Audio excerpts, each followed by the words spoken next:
Hello guys, Lolo, this is for Aries. Welcome dito sa aking channel Aries. Alamin natin kung anong messages, vibration, gabay energy para sa inyong lahat Aries. So, thank you sa lahat ng Aries na nagko-comment, nag-subscribe, sa mga dating subscribers na bumalik. Thank you guys sa inyong lahat. Okay. Aries. This is the third week of May 2026. Aries. Oops. Okay, art, number 5.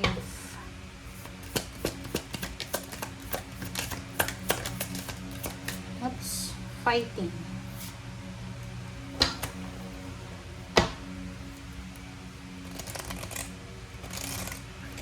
Okay, guys.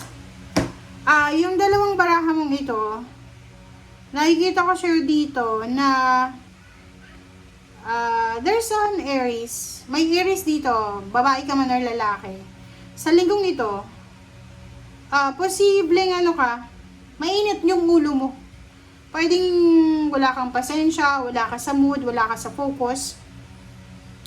Kung makikita mo, may sing-sing dito. So, mag-iingat ka, Aries, kasi masyado kang triggered sa linggong ito na posibleng dahil sa mood mo ay pwedeng magkaroon ng pag-aaway, gulo. So, pwedeng ma-involve ka sa family quarrels, sa couple, pwedeng kayong mag-asawa, mag-boyfriend, girlfriend, mag-live-in, pwedeng mag-away-away kayo. And, etong art na to na number 5, sinasabi ng barahan na kailangan mo daw na kailangan mong kumalma, okay? Kailangan mong iwasan na maging emosyonal, okay? Iwasan natin maging emosyonal, iwasan natin yung drama, iwasan mo yung mga sitwasyon na pwedeng mag-trigger ng iyong emotion. Okay, Aries. Okay, tanungin natin yung mga angels mo. Ano ba ang kailangan mong malaman galing sa kanila?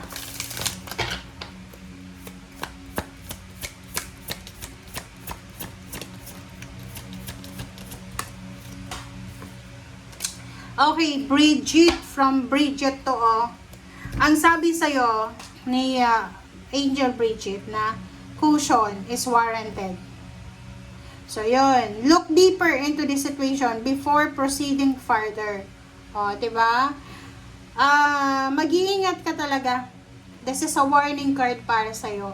Na kung ano man ang sitwasyon na may involve ka sa linggong ito, wag tayong masyadong aggressive bago tayo magdesisyon. Kung may nakikipaghiwalay sa'yo, wag kang mag-a-agree agad-agad na makipaghiwalay, lalo kung lasing ka, galit ka, kasi talagang posibleng mahiwalayan ang mangyayari dahil sa pagiging aggressive mo. Okay, Aries? Alright, ano pa ba?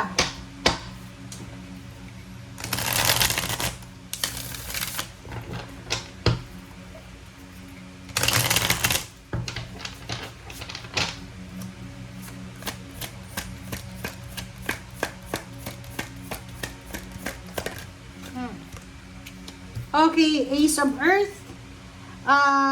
Sinasabi ng bara sa'yo, iwasan mong maging emosyonal. Iwasan mo yung emosyon na like masyado kang sensitive sa emotion. Dito ka mag-focus Dito ka mag-focus kasi Aries, sinasabi ng barahan na may paparating na inflow of abundance sa buhay mo. Like may mga business ideas, offer, importanteng dokumento, kontrata na kailangan mong ihanda. Dito ka dapat mag-focus, okay? Huwag masyado sa emosyon, huwag masyado sa relationship, huwag masyado sa basta yung sa emotion, guys. Huwag kang masyadong mag-invest ng emotion mo sa linggong ito. Ang sabi ng bara sa'yo, focus ka sa kung ano yung pwede mong pagkakakitaan. Okay.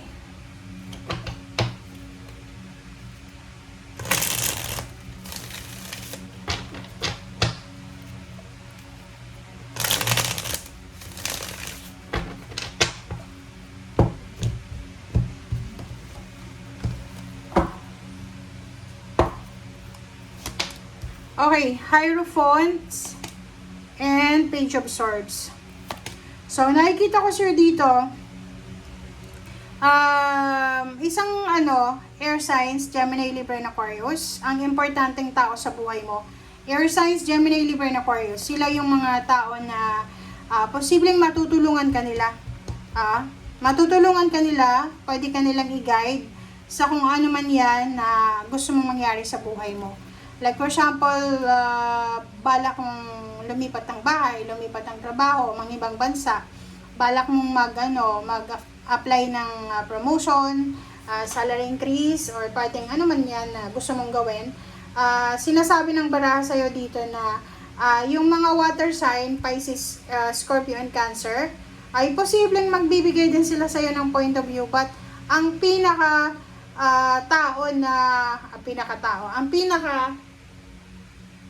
sure na tao, okay, ang pinaka sure na tao na pwedeng makatulong sa'yo is yung air signs, Gemini, Libra, and Aquarius. Okay?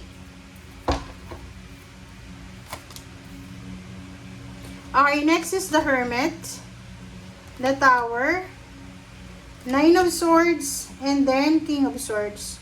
So, dito sa 4 cards na to, kung makikita mo,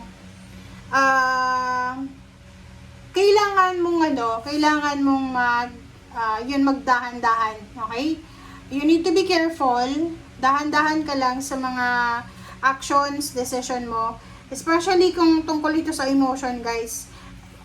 Kasi, ang nakikita ko sa'yo dito, hindi ka masyadong nakakapag-focus sa trabaho mo, or sa negosyo mo, or hindi ka masyadong nakakapag-focus sa source of income, kasi, masyado kang triggered, masyado kang stress, depressed, or pwedeng may anxiety ka regarding sa iyong pamilya, sa iyong love life, or sa iyong emotion. Kumbaga, hindi mo masyadong, or hindi mo kayang kontrolin yung burst of emotion mo di ba? Parang mabilis kang magalit, mabilis kang sobrang sensitive ka. And the Hermit is here, sinasabi ng baraha, huwag kang masyadong mag-alala. Huwag kang masyadong mag-alala para sa magiging outcome ng relationship mo. Sa ngayon, ang sabi ng baraha sa'yo, tanggapin mo kung ano itong direksyon na tinuturo sa'yo ng universe Kasi tingnan mo yung King of Swords Diba? Tinuturuan ka niya na eto, Aries ang gagawin natin. Okay, ito yung gagawin natin. But ikaw, nasa Nine of Swords ka Parang sensitive ka. Okay, iiyak muna ako Iinom muna ako ng alak, ganito Parang ganun. So, hindi ka nakikinig sa intuition mo. Hindi ka nakikinig sa mga ibinubulong sa'yo ng universe para makuha mo kung ano talaga yung sinasabi na abundance na to. Okay? Thank you guys. Bye!